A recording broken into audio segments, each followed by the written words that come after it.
지난주에 이어서 바리새인들이 주님의 면전에서 주님을 비판하는 내용입니다. 자, 지난주 앞선 비판의 내용은 무엇이었습니까? 왜 예수님과 제자들이 바리새인들 보기에 죄인들하고 어울리느냐는 겁니다. 세리, 즉 이 죄인들하고 왜 어울리느냐? 왜 거룩하게 성별된 처신을 하지 않느냐? 너희들도 죄인들과 같은 부류이기 때문에 그렇게 하는 것 아니냐? 이런 비판을 한 것이었습니다. 여기에 대해서 예수님 뭐라고 답하셨습니까? 나는 의인이 아니라 죄인을 부르러 왔노라 답하셨습니다. 죄인들을 회개시키러 왔노라 답하셨습니다. 그래서 죄인들과 관계를 맺는다는 것이죠. 죄인들과 같은 부류는 아니지만 우리 한자에도 화이부동이라는 말이 있지 않습니까? 같이 화합하지만 같은 부류의 사람은 아니다, 그런 의미죠. 주님도 마찬가지입니다. 죄인들을 회개시키기 위해서는 그들하고 접촉점이 있어야 됩니다. 그래서 주님은 늘 공생애 동안 죄인들, 아픈 사람들과 계속 만나는 그런 기회를 가졌었습니다. 십자가에서 돌아가실 때도 한평 강도와 접촉하시고 대화를 나누셔서 한 사람을 기어이 구원하셨습니다. 그래서 주님의 답변은 이것으로 충분합니다. 죄에 가담하기 위해서 그런 것이 아니라 죄인을 깨닫게 하고 살리려는 목적이셨습니다. 자, 지난주의 주인공은 세리 레위였습니다. 그가 얼마나 답답했으면은 주님을 이렇게 계속 보고 있었겠냐는 겁니다.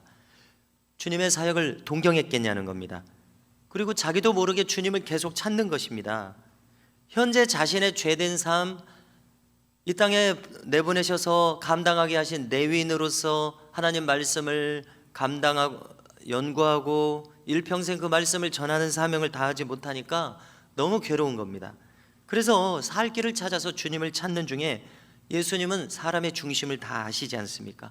그러니까 그의 그 순전한 중심을 아시고 그를 제자로 부르셨습니다. 그러니까 그가 즉시 기다렸다는 듯이 주님을 따라 나셨습니다. 그래서 주님은 잘못된 판단을 하지 않으셨습니다. 바로 중심을 보시고 올바른 사람을 택하신 것을 우리가 알 수 있습니다. 그리고 그가 이제 베드로, 야고보, 요한, 그다음에 안드레, 이렇게 주된 4명의 제자들 이미 불렀다고 하셨고, 그 다음에 마테니 하는 제자들 거론하지 않았습니까? 그러니까 여기 레위를 거론하고 마태복음을 쓴 것을 다 추정을 해볼 때 이 사람이 마태이겠구나 하고 추측을 하는 것이죠. 확실한 것은 아닙니다만. 그런데 오늘 바리새인들은 다시 주님의 면전에서 비판합니다. 죄인을 불러서 회개시키러 왔다고 하는 말씀에 더 할 답이 없는 것이죠. 말문이 막혔을 것입니다. 자, 그런데 이제 다른 꼬투리를 잡아서 비판을 하는데요. 왜 너희들은 금식을 하지 않느냐? 무슨 뜻입니까? 너희들은 경건한 자들이 아니다. 너희들은 거룩한 것을 다룰 자격이 없다. 이렇게 꼬투리를 잡는 것입니다. 그러면서 세례 요한도 제자들이 있었는데요. 세례 요한의 제자들과 비교합니다. 그들은 자주 금식했다, 자주 기도했다. 그리고 우리 바리새인들도 그렇게 하고 있다. 그런데 너희들은 왜 이렇게 경건하지 않느냐? 기도하는 것 같지도 않고 금식하는 것 같지도 않고 죄인들하고 왁자지껄 어울리고 비판했습니다. 자, 성경학자들의 기록에 따르면 바리새인들은 목요일과 월요일에 금식을 했습니다. 일주일에 2번이나 금식했습니다. 얼마나 경건합니까? 또 목요일은 모세가 시내산에 올라간 날이라고 합니다. 또 월요일은 모세가 시내산에서 내려온 날이라고 합니다. 이런 것은 다 구약 성경의 주석인 미드라시, 굉장히 방대하더라고요. 이 미드라시에 나올 만한 내용들입니다. 그래서 금식을 했습니다. 이틀을요. 그리고 유대인들의 금식은 언제 하게 되냐면 유대력 7월 10일에 대속죄일이 있습니다. 그날은 금식하라고 되어 있습니다. 1년에 한 번 하는 회개하는 날입니다. 또 유다 왕국이 멸망하는 과정이 있었죠. 예레미야서와 예레미야 애가서를 보면은 아주 참혹하게 멸망하지 않습니까? 그 멸망하면서 느부갓네살이 여러 번 쳐들어왔을 때 그 1년 중에 그 멸망하는 시기를 따라서 우리도 경술국친이 하는 것을 생각하지 않습니까? 국권을 빼앗긴 날이요. 그래서 4번의 금식하는 날을 정해서 금식을 합니다. 그날은 나라를 잃은 슬픔을 다시 상기시키는 것이죠. 그래서 회개하는 마음도 있고, 그 다음에 다시 이런 일이 있어서는 안 되겠다는 그런 것을 다 기념해서 금식하는 것입니다. 대속죄절의 금식은 회개를 위한 것이었죠. 또 4번이나 있는 국가순환 기념 금식은 만국의 슬픔을 기리고 민족의 죄악을 회개하는 의미였음이 틀림없습니다. 그리고 목요일과 월요일은 모세의 모범을 따라서 그 일정을 따라서 금식하는 개인 경건을 위한 금식이었습니다. 그래서 가만히 생각해 보면은 이 바리새인들의 비판이 한편으로는 좀 이해되는 측면이 있습니다. 왜냐하면은 예수님과 제자들은 그야말로 일반인이었습니다. 종교인이 아니었습니다. 예수님도 목수일을 30세까지 보셨습니다. 제자들은 다 대부분 어부였습니다. 또 여기 마태도 따라 나섰다면 그는 세리였습니다. 이렇게 일반인들이었습니다.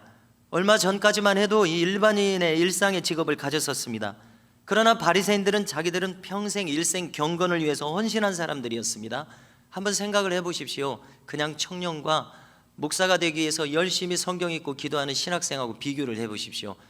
수준이 다르죠. 다를 수밖에 없습니다.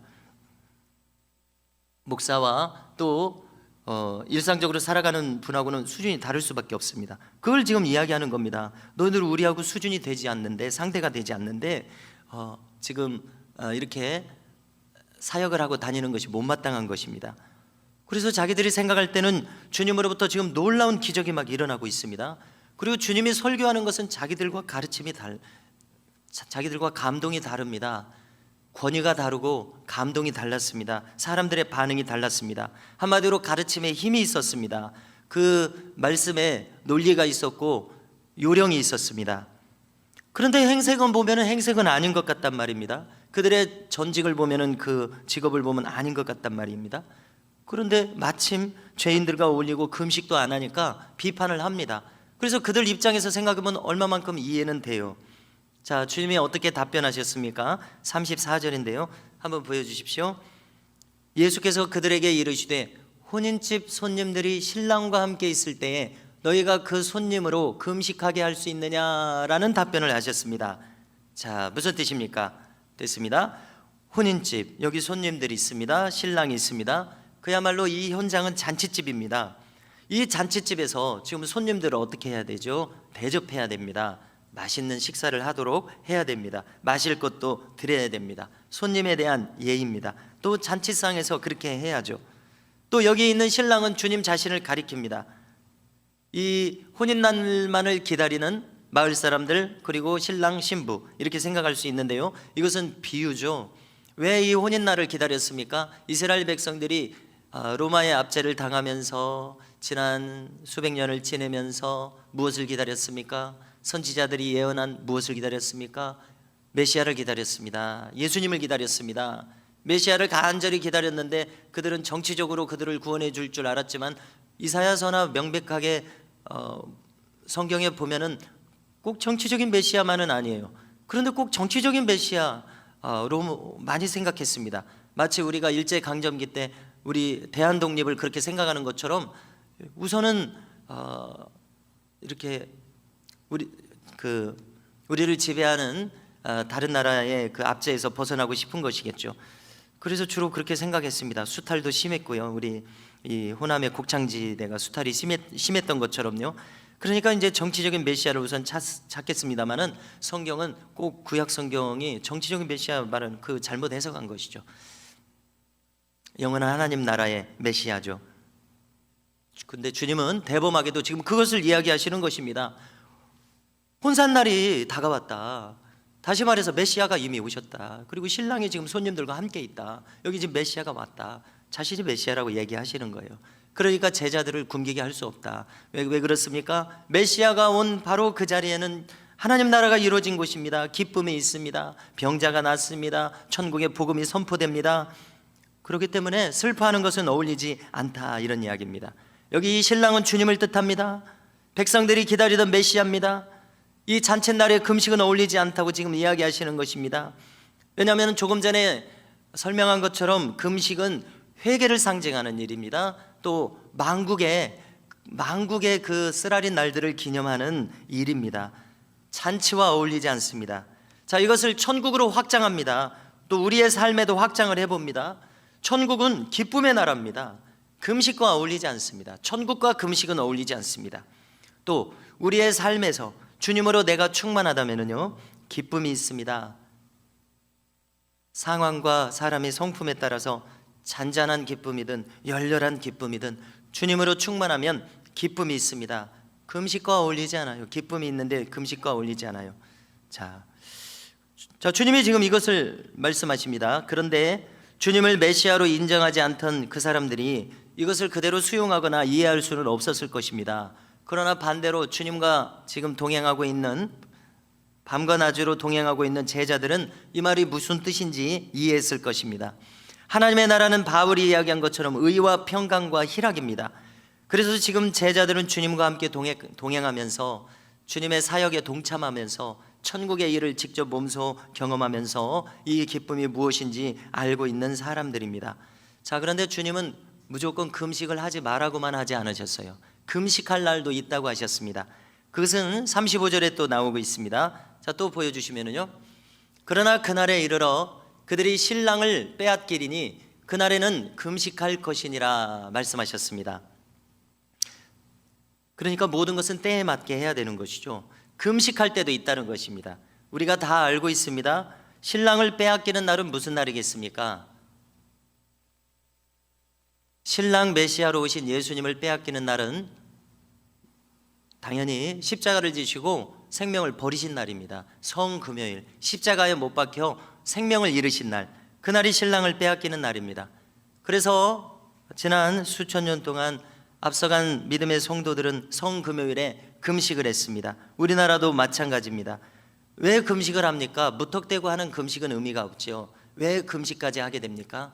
그날은 나의 죄 때문에 돌아가신 날이기 때문에 다시 한번 나를 돌아보는 것이죠. 유대인들처럼 유대력 7월 10일 대속죄절에 금식하는 것처럼 우리가 우리 달력으로는 9월 10월 대속죄절 지키지 않지 않습니까?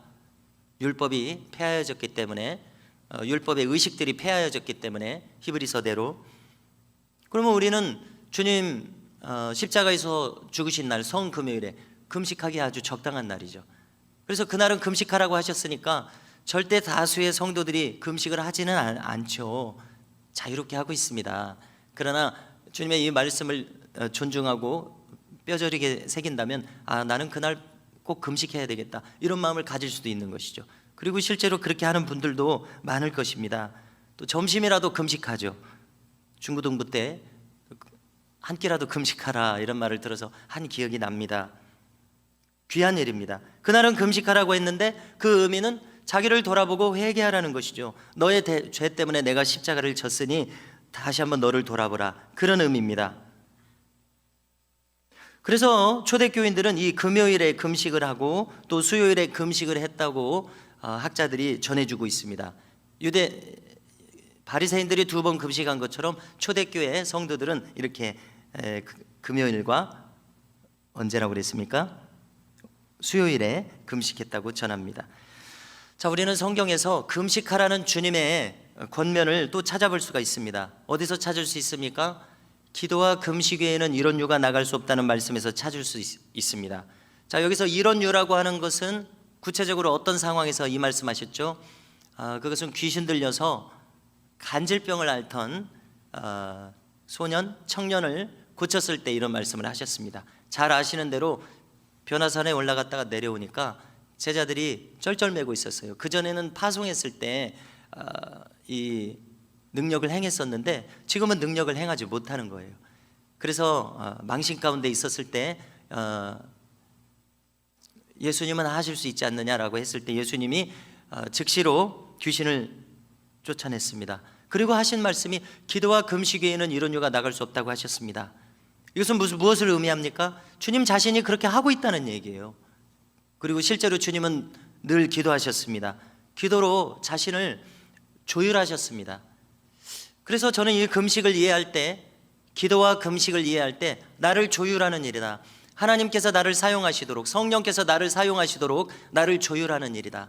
그래서 기도와 금식 외에 이런 유가 나갈 수 없다고 하셨을 때 우리가 준비되지 않으면, 성령께서 역사하실 수 있도록 준비되지 않으면 성령께서는 일하실 수 없다, 그렇게 이해가 됩니다. 나머지 제자들은 조율이 안 돼 있었던 거예요. 마음이 흐트러져 있었던 거예요. 그렇지 않습니까? 그런데 기도하면 조율이 됩니다. 그러나 금식하면 더 잘 조율이 될 것입니다. 저도 지난 3일 동안 금식을 했습니다. 강문호 목사님이 하신다고 그래서 제가 왜 하게 됐냐면요, 다시 설명을 드리면은, 은퇴한 다음에 한 달에 11조로 3일씩 금식을 하고 있는데 더 건강해지더라, 더 은혜가 충만하더라. 내가 현역에 있을 때 70세 이전에 은퇴하기 전에 매달 이렇게 금식했으면 더 은혜가 충만했을 것 같다. 그래서 제가 순진해가지고 그 말씀을 그대로 받아가지고, 왜냐하면 제가 70세까지 이 목회 사역을 믿음으로 승리하기를 원하거든요. 충실하게 감당하기를 원하거든요. 그래서 길을 찾던 중에 강문호 목사님이 그렇게 얘기하니까 이 길이다 하고 제가 붙든 거예요. 승리하고 싶으니까. 그런 그 단순한 마음에서 하는 겁니다. 그래서 제가 11월 달에 가서 했습니다. 10월 달에 가서 했습니다. 11월 달에 한다고 하고 했죠. 이번 달에는 한다고는 안 했지만 지금 했어요. 조금 전에 마쳤어요. 그래서 뭐가 좋은지는 모르겠어요. 그러나 제가 생각을 해볼 때 금식을 하게 되니까 조금 더 경건한 마음이 생깁니다. 나를 삼가는 마음이 생깁니다. 보고 듣는 것을 삼가는 마음이 생기고, 성경을 더 보려는 마음이 생기고, 기도를 좀 더 추스려서 하고자 하는 마음이 생기고, 그래서 우선 이 금식이 자세를 우선 바로잡는구나 이런 마음이 들어져요. 또 그리고 육체적으로 이제 무리하지 않는다는 생각이 드니까 금식이 부담이 없는 거예요. 차를 마시면서 하니까. 그런데 그 식사를 안 하는 건 똑같습니다. 배를 비우는 건 똑같아요. 그러니까 날라리 금식은 아니에요. 정식 금식이기도 해요. 그러나 몸을 축내게 하는 금식은 아니에요. 그래서 뭐가 좋은지는 아직 확실히는 모르겠지만 일단 태도는, 자세는 더 좋은 방향으로 가는 것 같고, 그 다음에 기도를 저축한다고 하지 않습니까? 그래서 이 금식도 저축해서 요긴할 때, 하나님께서 필요로 하실 때 귀하게 사용하실 수 있는 그 영역의 재료가 되었으면 하는 이런 마음에서 하는 것이죠. 그래서 주님도 지금 말씀하시지 않았습니까? 기도와 금식에는 이런 요가 나갈 수 없다고 하니까 거기에 순종해서 능력 있게 순종하며 쓰임 받기를 원하니까 그렇게 하는 거예요. 그래서 여러분들도 좋아 보이면은 같이 따라서 하시면은 좋을 것이다 이렇게 생각을 하게 됩니다. 저도 강요는 하지 않아요. 좋아야 하죠. 저도 좋으리라고 생각하니까 하는 것입니다. 나의 주파수가 주님과 잘 조율되도록 이렇게 해요. 자, 그렇지만은 우리가 금식에 대해서 항상 주의할 것이 있습니다. 여기 이 바리새인들이 보이는 태도처럼 금식이 나의 경건을 드러내려는 목적으로 변질되어서는 안 되겠습니다. 다 알고 계실 것입니다. 주님은 은밀한 중에 드리는 기도와 경건을 받는다고 말씀하셨습니다. 산상수훈에서 그렇게 말씀하셨죠. 자, 여기 이 바리새인들처럼 자기들은 경건해요. 지금 경건한데 타인은 지금 경건하지 않은 것 같아요. 그래서 그렇게 그 사람을 판단하는데 이것을 사용하는 이런 정신으로 금식과 경건을 해서는 안 될 것입니다. 자, 우리는 타인의 경건에 왈가왈부할 자격도 없습니다. 그리고 그럴 필요도 없습니다. 참된 경건은 무엇이겠습니까? 나를 돌아보는 경건이 되어야 할 것입니다. 그래서 타인을 평가하는 그런 재료로 나의 경건이 사용되는 것을 조심해야 되겠습니다. 자, 다음으로 주님께서는 새 포도주는 새 부대에 넣어야 한다 말씀하십니다. 36절과 37절에서 그렇게 하시는데요. 자, 한번 보여주십시오. 같이 한번 읽겠습니다. 36절과 37절 함께 읽습니다. 시작. 또 비유하여 이르시되 새 옷에서 한 조각을 찢어 낡은 옷에 붙이는 자가 없나니 만일 그렇게 하면 새 옷을 찢을 뿐이요 또 새 옷에서 찢은 조각이 낡은 것에 어울리지 아니하리라. 37절. 새 포도주를 낡은 가죽 부대에 넣는 자가 없나니 만일 그렇게 하면 새 포도주가 부대를 터뜨려 포도주가 쏟아지고 부대도 못 쓰게 되리라. 아멘. 역시 잘 아시는 내용입니다. 자, 이 말씀은요, 지금 앞에 본문을 보면은 중풍병자를 고치실 때부터 시작을 해서 바리새인들과 본격적으로 주님이 지금 충돌하고 계시거든요. 그런데 우리가 성경을 읽다 보면은 이제 처음으로 이렇게 충돌하고 계세요. 그전에는 순조롭게 병자를 고치고 말씀을 전하시고 사람들이 다 놀라고 잘한다고 박수치고 정말 메시아가 오셨나 보다 이러고 예수님을 환영했었습니다. 그러나 중풍병자를 고칠 때부터는 바리새인들하고 부딪히기 시작하시는 거예요. 그래서 지금까지 서너 사건을 통해서 바리새인들과 부딪힌 다음에 결론적으로 지금 방금 읽은 이 말씀을 하셨습니다. 자, 이 말씀을 통해서 바리새인들과 예수님을 비교한다면요, 바리새인들은 옛 시대에 속한 사람들입니다. 주님은 새 시대를 여셨습니다. 바리새인들은 아직도 오실 메시아를 기다리고 있습니다. 그런데 주님은 이미 오신 메시아십니다. 바리새인들은 죽은 굳어진 율법주의로 굳어져 버렸습니다. 그런데 주님은 율법의 낡은 전통을 따르지 않고 율법의 본뜻이 뭡니까? 하나님 사랑하고 이웃 사람 고친 것이 그것이죠. 그것을 행하셨을 뿐이었습니다. 바리새인들은 자기들의 죄가 겉으로만 드러나지 않으면 그만이었습니다. 그러나 주님의 기준은 더 높았습니다. 마음속에 품은 죄까지도 다뤄야 한다고 그야말로 전곡을 찌르셨습니다. 우리한테 필요한 말씀은 이런 말씀이죠. 주님은 새 옷과 같았습니다. 뭐라고 비유하신 것입니까? 새 옷에서 한 조각을 찢어내라. 그리고 그것을 낡은 옷을 기우는 데다가 붙여봐라. 그러면은 자, 새 옷을 찢어냈으니까 새 옷 버렸습니다. 못 쓰게 됐습니다.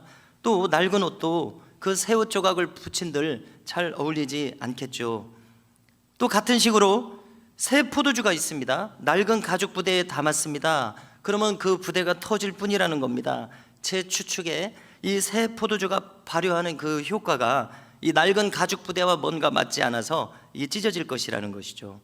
그러면 새 포도주도 못 씁니다. 낡은 부대도 못 씁니다. 다 못 쓰게 돼버립니다. 그래서 결론적으로 38절에서 주님이 뭐라고 말씀하셨습니까? 우리가 잘 아시는 말씀 같이 읽습니다. 자, 저를 따라서 읽습니다. 시작. 새 포도주는 새 부대에 넣어야 할 것이니라. 아멘. 새 포도주는 주님이 입으신 옷입니다. 주님의 말씀, 주님의 사역입니다. 새 부대, 우리의 마음가짐이라고 해야 될까요? 우리의 태도, 여기다가 새 것을 넣어야 한다, 이 말씀입니다. 자, 바리새인들은 낡은 것을 가지고 있었고 그것도 하나님의 말씀이고 율법이었지만 그것은 부족한 진리라고 제가 표현하고 싶어요. 충만한 진리가 아니라 뭔가 부족한 진리. 뭔가 부족해요. 나사가 하나 빠졌어요. 그래서 만일 그들이 온전한 진리를 알고 있었다면 주님을 배척하지 않았을 것입니다. 진리를 알아봤을 것입니다. 그렇지 않을까요? 제가 중학교 때부터 생각한 것이 이것이에요. 바리새인들이 주님을 자꾸 비판하는데 그들이 하나님 말씀을 늘 다루고 있었는데 온전한 진리를 가지고 있었으면 주님을 알아보는 게 맞지 않나? 이렇게 생각을 하는데 여러분들도 그렇게 생각하실 것입니다. 그러나 그들은 주님을 배척하기만 하잖아요. 그러니까 아무리 자기들이 구약 성경을 붙들고 있다고 하더라도 온전한 진리를 가지고 있지 않다, 저는 이렇게 판단할 수밖에 없습니다. 그들이 성경을 안다고 하고 자기들이 경건하다고 하고 함에도 불구하고 그들의 눈은 이상하게도 가려져 있어요. 인간의 교반이 거기 개입하고 있어요. 불순함이 개입하고 있습니다. 사람이 낳는 것을 보고 박수를 쳐야 되지 않습니까? 안식일에 왜 낳게 하냐고 이렇게 했어요. 사람 낳는 것이 더 중요하지 않습니까? 뭔가 여기 지금 정상적인 인간이 아니에요. 그렇지 않습니까? 그래서 이미 그들이 가지고 있는 굳어진 전통이 생명을 막 억누르고 있는 그것을 표출하고 있습니다. 죄인이 회개하면 같이 기뻐해야 될 것입니다. 죄인이 회개하는 것을 기뻐하는 것이 아니라 그들의 겉모습과 과거만을 보고 사람을 섣불리 정죄하는 이 바리새인들, 전통이라고 하는 낡은 틀에 갇혀서 생명의 역사를 알아보지 못하는 눈먼 자들이 되었음을 증명하고 있습니다. 자, 제가 지난 한 주간에 어떤 훌륭한 목사님이 말씀하시는 것을 들었을 때 재미있는 것을 하나 발견했습니다. 여기 바리새인들은 지금 시기심이 심하잖아요. 그런데 여러분들은 그래서 저와 같은 입장이 아니기 때문에 어떻게 질문을 드릴지를 모르겠어요. 저에 관한 이야기입니다. 예를 들어서 저는 어떤 분이 설교를 잘하신다, 목회를 잘하신다 하면은 좋은 마음이 들어요. 박수를 쳐요. 그리고 저도 배우고 싶어져요. 저도 그렇게 하고 싶어져요. 자, 그런데 바리새인과 같은 마음을 만일 가졌다면 시기할 수 있고 또 시기하는 일도 많이 일어납니다. 자, 제가 인상 깊었던 이 목사님의 말씀은 무엇이냐면은 서양 사역자들은 누가 잘하면은 박수를 친대요. 같이 기뻐한대요. 그런데 우리나라 사역자들은 시기하고 누가 잘하면 깎아내린대요. 막 흠잡으려고 그러고. 그래서 이제 저도 생각해봤습니다. 내가 그러면서 이 서양 사역자들하고 마음이 좀 비슷한가? 누가 잘한다 그러면 그게 제가 좋거든요. 근데 이 마음이 맞을 것 같아요. 하나님 나라가 잘 되는 거니까. 자기가 잘 되는 게 중요한 게 아니라 하나님 나라가 잘 되는 것이 중요할 텐데 그런 생각을 해봤습니다. 그래서 바리새인들이 가지고 있는 진리는 부족한 진리여서 막 시기심이 일어나는 진리, 너무 부족한 진리다, 이렇게 생각을 하게 됩니다. 죄인이 회개하면 그것을 기뻐해야 될 텐데 그 세리인 것에 꽂혀가지고 비판하기 지금 바쁘죠. 그래서 주님은 39절을 덧붙이셨습니다. 이 말씀은요, 바리새인들이 아주 고집스럽다, 너희들 너무 완악하다, 너희들 너무 완고하다, 그것을 지금 꼬집는 말씀입니다. 자, 39절 또 한번 보여주십시오. 예, 같이 읽습니다. 시작. 묵은 포도주를 마시고 새 것을 원하는 자가 없나니 이는 묵은 것이 좋다 함이니라. 아멘. 자, 아무리 살펴봐도 바리새인들 두고 하는 말씀이라고 판단이 됩니다. 자, 옛 포도주, 묵은 포도주, 낡은 가죽 부대에 담겨져 있는 묵은 포도주 계속 그들 마시고 있습니다. 바리새인들 계속 이 전통 속에서 마시고 있어요. 그러니까 묵은 포도주만 찾지 새 포도주가 있으면은 그걸 거들떠 보지도 않는 겁니다. 그것을 판단해 보려고도 하지 않는다, 이것을 꼬집었다고 생각합니다. 옛 포도주 맛에 너무나 익숙해져서 굳어져 버렸어요. 생각과 판단이 굳어져 버렸습니다. 지금 포도주 얘기가 아닙니다. 그들의 생각과 판단이 굳어져 버렸습니다. 그래서 새로운 형태로 오는 것을 무조건 새 것이라고 싫은 것입니다. 그것의 본질을 지금 파악하려고 하지 않고요, 그렇게 하기 때문에 어떻게 합니까? 자기들이 수호하고 있다는 율법의 본뜻마저도 판단할 수 있는 판단력이 마비되어 버렸습니다. 성도 여러분, 우리도 마찬가지라는 것입니다. 우리도 바리새인들과 같은 자세로 행하면 우리의 마음과 판단력이 굳어져 버릴 수 있습니다. 복음에 막 익숙해져 버릴 수가 있어요. 기도에 익숙해져 버릴 수가 있어요. 교회 생활에 익숙해져 버릴 수가 있어요. 옛것에 익숙해져 버리면 그러면 새 마음이 오기가 어렵습니다. 자, 어떤 것이 성경 말씀에 완전히 온전히 근거하고 있음에도 불구하고 내 생각과 내 굳어진 판단으로 그것이 완전히 그냥 새 것이기만 한 것으로 오인해서 거부하는 일이 있을 수 있다는 것입니다. 그러므로 우리는 그 말씀에 대해서도 항상 깨어 있어야 하겠습니다. 비록 내가 어떤 말씀을 처음 듣는다고 하더라도 우리는 어떤 분별력이 작동해야 됩니까? 내가 평소에 듣던 말씀이 아닐 수 있어요. 아닐지라도 그것이 성경에서 나온 말씀이면 그 성경 말씀을 존중해야죠. 당연히 그렇지 않습니까? 그렇습니다. 그런데 우리가 일평생 신앙생활을 해왔기 때문에 익숙한 것에 익숙해져 있어요. 그래서 아무리 성경이 근거한다고 하더라도 생각과 달리 몸이 그렇게 빨리 움직이기는 어려울 것입니다. 충분히 이해가 되고 납득이 됩니다. 그러나 오늘 이 주님 하신 말씀처럼 그것이 성경에 있으면 우리는 새 포도주를 취해야 마땅합니다. 뉴 와인, 새 포도주.